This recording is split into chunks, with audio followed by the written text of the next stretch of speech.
I'm taking you now to a small but fertile block of land on the outskirts of New Plymouth to meet a family who've discovered a love for growing food. Jane and Steve started off with the aim of being self-sufficient, but thanks to COVID and their daughter Morgan being made redundant from her job in the tech industry, their farmlet has morphed into a budding commercial market garden with Morgan at the helm. Hi Steve, hello. You've got the zero emissions vehicle there. Two zero emissions vehicles. Have you just done some deliveries? No, I've just been out walking the dogs.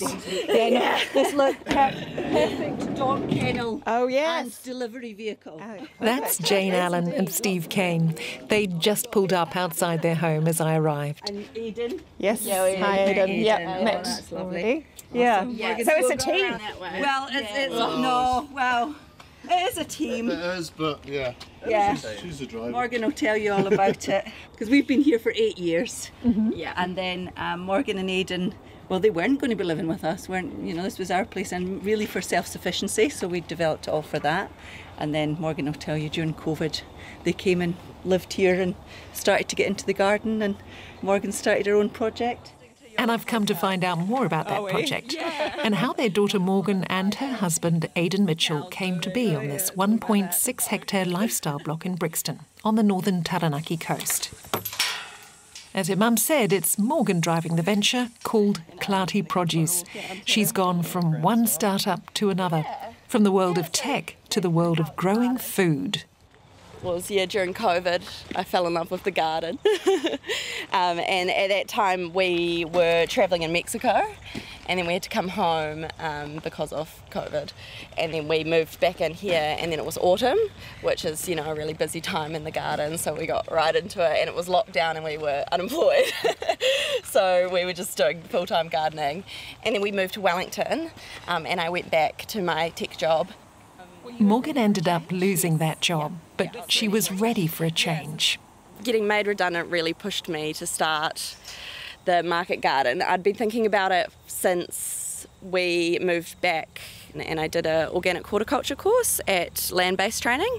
Late 2022, you finished that up? Yeah. And then you started really going into the garden full-time, putting things into practice, expanding, and then... Yeah, the redundancy was really the push. And that was the kicker, wasn't it? That was to be like, okay, you're going to do this as a business now.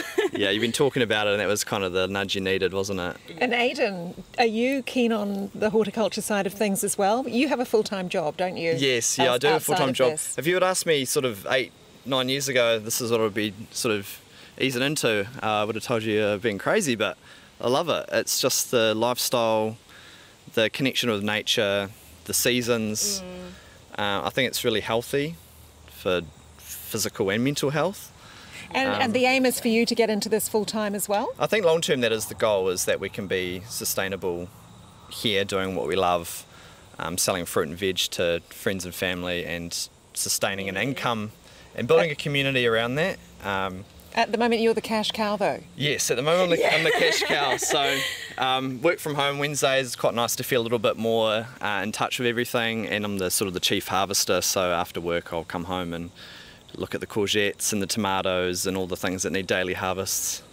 And I'm still doing 10 hours a week in the tech industry. But A quarter of the block is being grazed by Dexter cattle.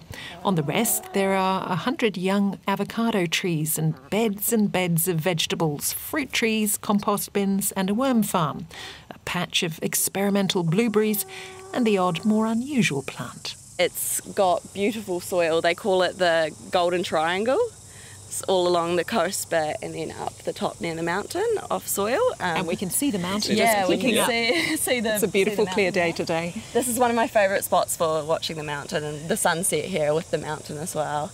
And we're close to the sea as well, so we've got a really our own little kind of tropical climate here with the sea and then the mountain, and so we can grow a lot of stuff that you can't grow closer to the mountain or a lot We're of quite other immune to places. the frost as Yeah, we don't well. get many frosts. So we're a bit luckier.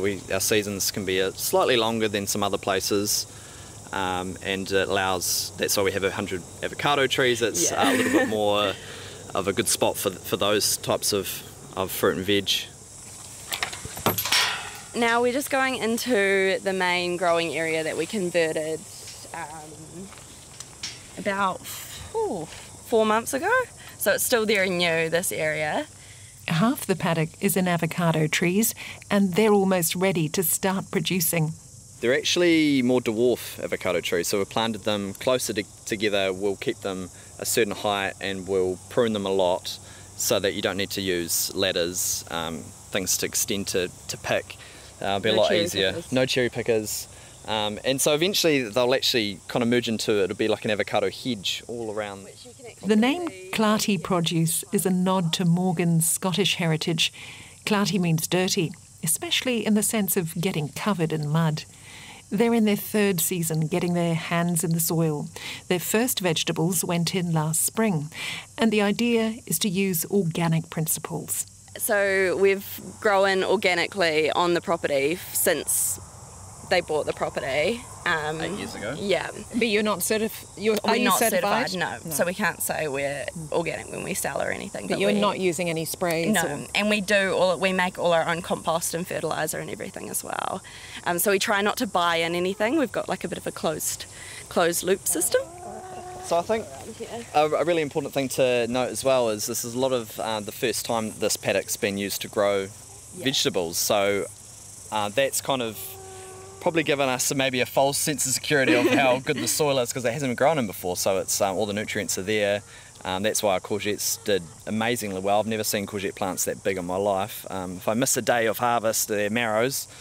So it'll be good to kind of do a lot of crop rotation, keep that soil health going as we expand into the field next door, which we're solarising at the moment. And solarising, you've put down some black plastic just to kill off all those things that you don't want. Yes, exactly. And keep the good stuff. So ideally we wouldn't want to have plastic, but we've just found that in terms of the heat and just covering it and as we grow Better than spraying for us. Yeah, way better than spraying. As we grow things, we kind of need to have some quick fixes.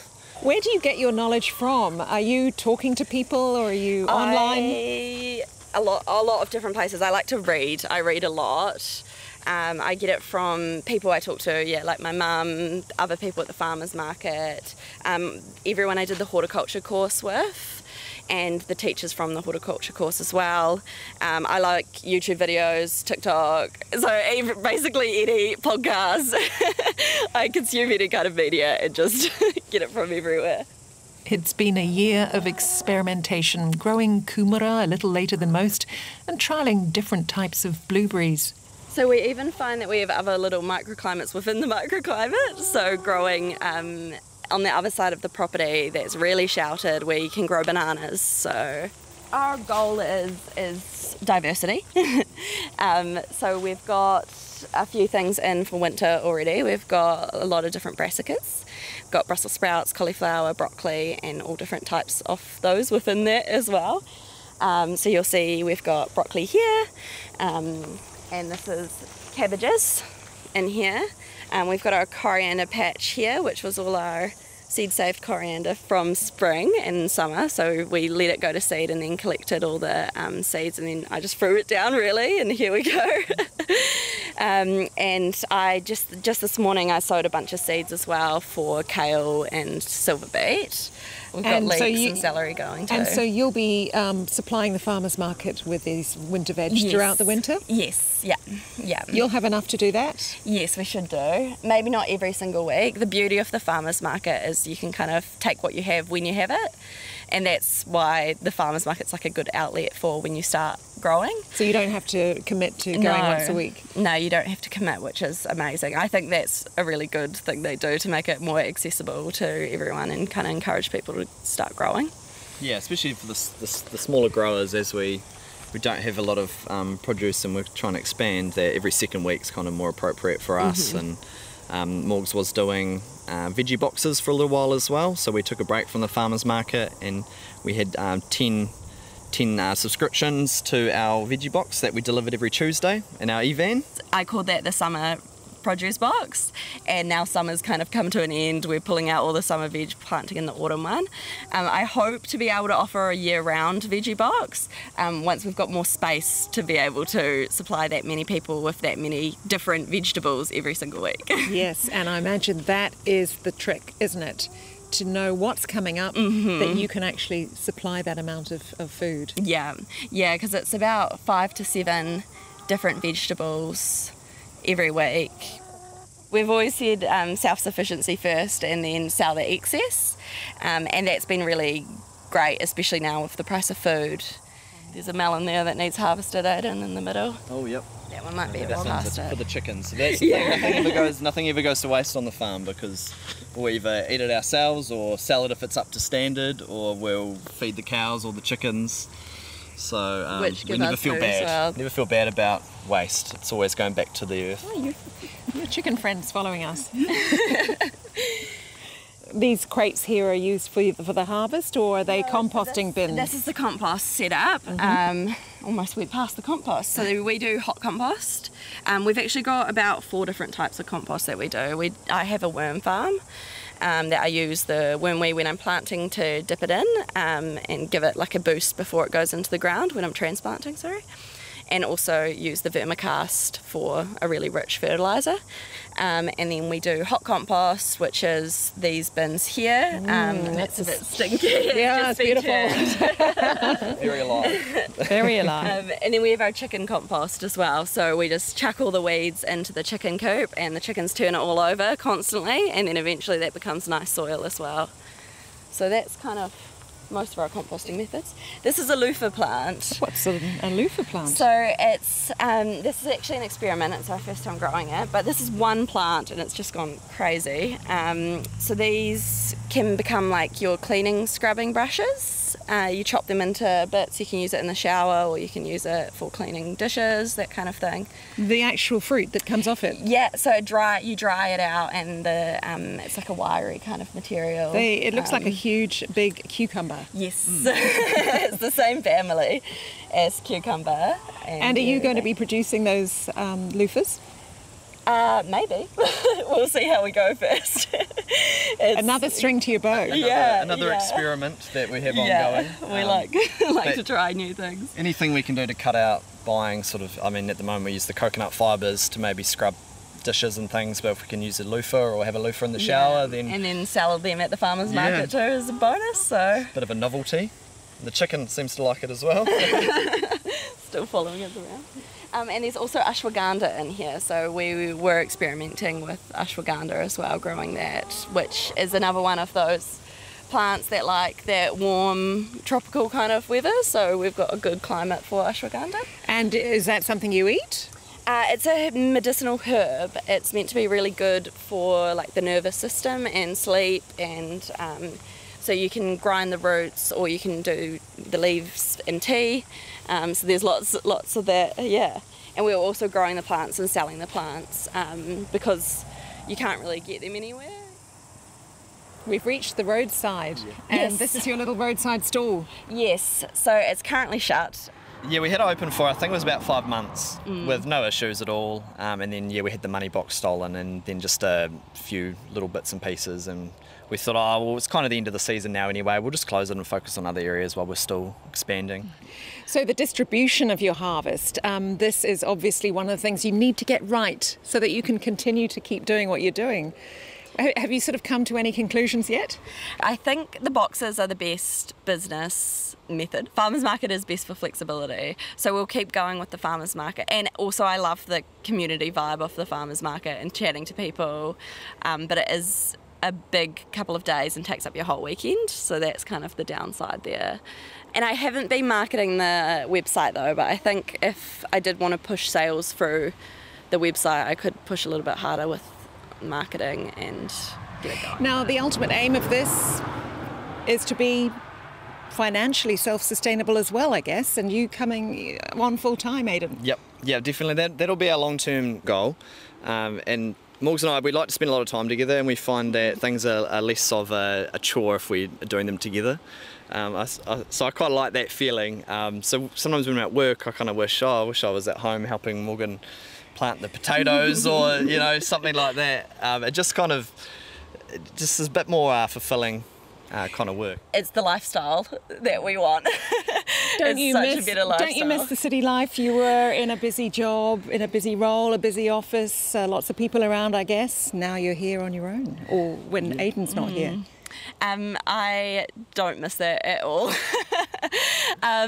It is quite isolating sometimes working on the garden by yourself.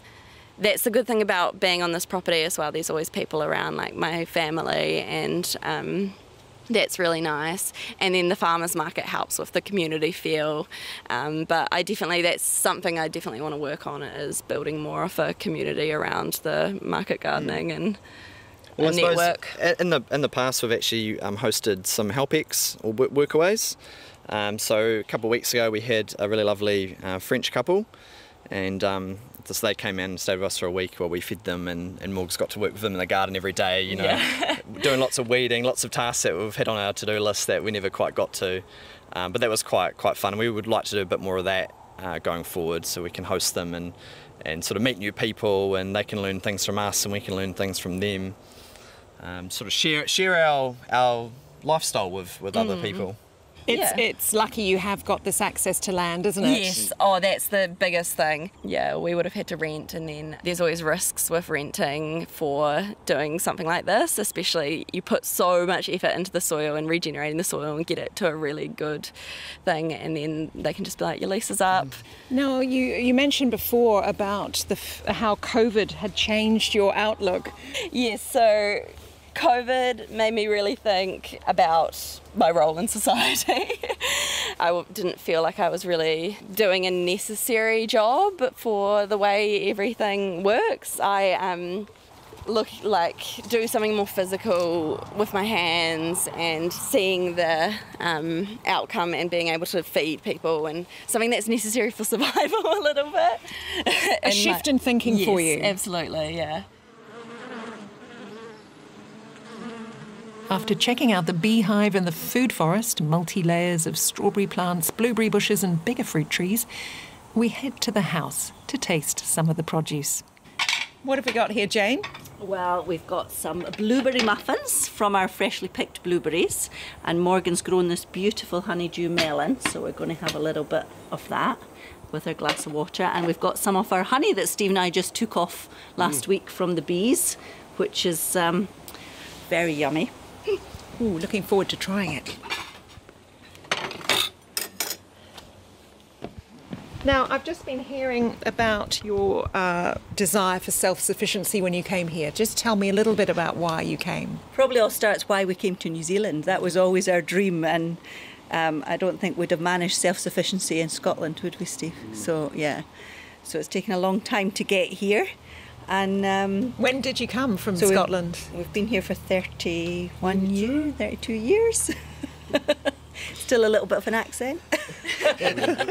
And what did you think of Morgan's idea to come back and actually make something of this commercially? Oh, fabulous. So glad that she decided that, because really the block for just Steve and I was too big. She's kind of taken over most of the veggies now, which frees me up to do the avos, the blueberries, bananas, the hive, the chickens, the cows, all the other things. It's a real team thing now, isn't it? Oh, yeah. So, I mean, it's so fabulous now that we can actually sit down to a meal, and we get so much joy, don't we, when we look at the plate and go, our breakfast, our potatoes, our eggs, our avos, everything's we've produced ourselves. You know, a lot of people say to me, that's come a long way from medicine to work, doing self-sufficiency and working in the garden all the time. But for me, it's all about the same thing, and it's all about health. And before I was an ambulance at the bottom of the cliff, and working, in the garden is you're going right back to where health starts, and that's in the soil, growing our food, the food we eat, and that is what, makes us brings us our good health, both mentally and physically. Yeah. Absolutely. Yeah, second that. And Steve, your journey to the garden is slightly different, isn't it? Slightly different, yes. So I've always worked in oil industry, And I've always been interested in growing vegetables, and I've always had a little veggie pot going when I could, you know. In fact, just say, because Steve, while I was doing medicine, Steve took a couple of years out from work, and so he was at home with the kids as babies, young ones, and he was the gardener then. He did all our veggies. And yeah, but my role here is tractor driver and fisherman, tree cutter downer, and you provide the fish. all the maintenance tasks. Yeah. I don't know if Morgan talked to you that we talked about, you know, more intergeneration, going back to intergenerational living rather than families all splitting up and doing their, you know, little thing. And that, you know, in the future, if Morgan and Ian have family, it's nice to have us around as the grandparents so close to help with that. And vice versa, Steve and I, we like to get off to Scotland now in our retirement for a couple of months, and we can leave the place because they can just look after the place while we're away. So it really works out, you know, for everyone. And Morgan was talking about how COVID was a big eye-opener for her in terms of her goals in life. Yeah. What about for you? Well, for us it was interesting because the whole point of us becoming self-sufficient was that we could see in the future there were, you know, things are going to happen. Things are going to, and really we were future-proofing ourselves. So solar power, electric fan, all our veggies here. So when COVID hit for us, you know, we're set up for it. We didn't need to go to the supermarket. You know, and it was lovely for me because then I actually had Morgan and Ian back here, so I had more family around, and we were just out in the garden doing our thing. So, you know, I was just feeling so thankful and thinking, you know, I'm so glad we took this step to future-proof ourselves because we are so fortunate and lucky that we weren't really affected by COVID, but so horrendous to see, you know, how that had an effect, you know, everywhere else and globally. Jane Allen. You also heard from Steve Kane, their daughter Morgan Kane and Morgan's husband Aidan Mitchell. You can find Morgan and Aidan at the Taranaki Farmers Market at their Clarty produce store.